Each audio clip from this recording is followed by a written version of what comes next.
সরিল ভাই আসসালামু আলাইকুম। ওয়ালাইকুম আসসালাম। ভাই আপনি দীর্ঘ 2 মাস ধরে ব্রাউনবাড়িয়া জেলখানায় ছিলেন। হ্যাঁ, আপনি যে কোম্পানি গাড়ি চালাতেন ওই কোম্পানিতে চিনির আর অবৈধ কিনে ধরা পড়ছেন ভাই? শাড়ি কাপড়, ইন্ডিয়ান শাড়ি কাপড় নিয়ে ধরা পড়ছেন।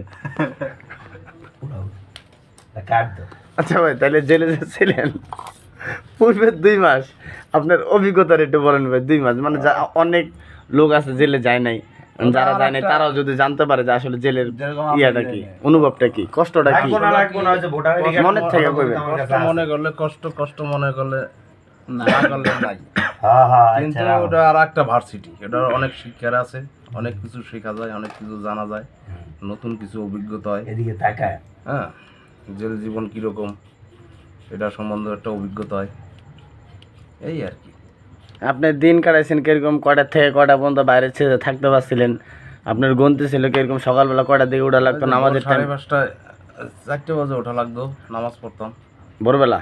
ভোরবেলা নামাজ পড়ার পরে আর যারা না পড়ে তাকে লেগা তারা ঘুমাই থাকতো।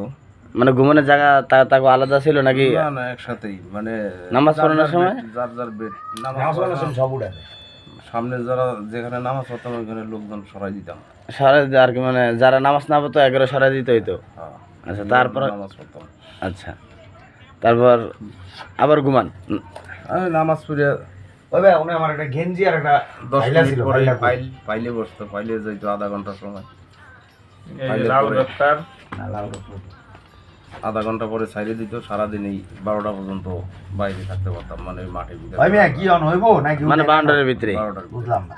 মানে সকাল 12টা বন্ধ? হ্যাঁ, সকাল 6টা থেকে 12টা পর্যন্ত। 12:30 আবার ফাইলে বসতো তো। হ্যাঁ, ফাইলে বসার পরে আবার ছাইড়ে দিত। এটা কি ফাইল তো? গন্তি? কোন জায়গায় ভাই? আচ্ছা, কি আবার 5:30টায় চ্যানেল সার্টিফিকেট হ্যাঁ, বরিশাল 5:30টায় আটকাইতো, যেমন ওই যে গরু পরে আটকায় এরকম এই আটকাইতো। থানায় মামলা আছে না, ফাইল হইতো, ফাইল দেওয়ার পরে পুরা লাইসেন্স ঠিক আছে বরিশাল। এই কোম্পানি আপনার লাগে কি করলো, যে কোম্পানি লাগে আপনি জেল খাটলেন?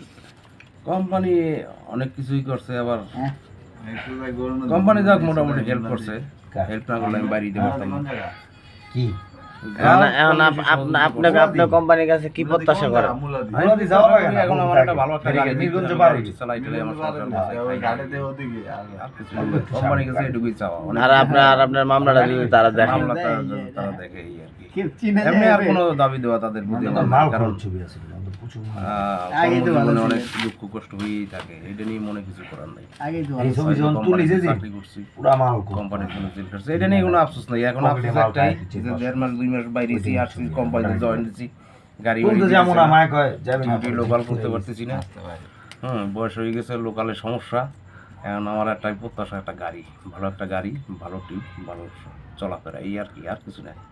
যাক, আপনার আমার এই ভিডিওটা কোম্পানির একটা লোক যদি দেখে, যদি তাদের মনটা যদি নরম হয়, এখানে তাদের মনটা যদি নরম যদি হয়, হ্যাঁ, নরম হওয়ার পরে যদি আপনার যদি একটা গাড়ি যদি দেয়, তাহলে তো আপনি শুকর আলহামদুলিল্লাহ। হ্যাঁ, আলহামদুলিল্লাহ। আমি কোম্পানির কাছে আর কোনো কিছু দাবি করছি না। আচ্ছা, এই দুইটা জিনিসই দাবি, একটা গাড়ি দিক, আমার ডিউটি দিক ভালো মতো চলুক, সংসার জীবন চলুক, নিজে চলতে পারি যাতে, আর কিছু না। আচ্ছা, তা ঠিক আছে, কোম্পানির ভিডিওটা যদি একটা লোক আপনার ভিডিওটা দেয়।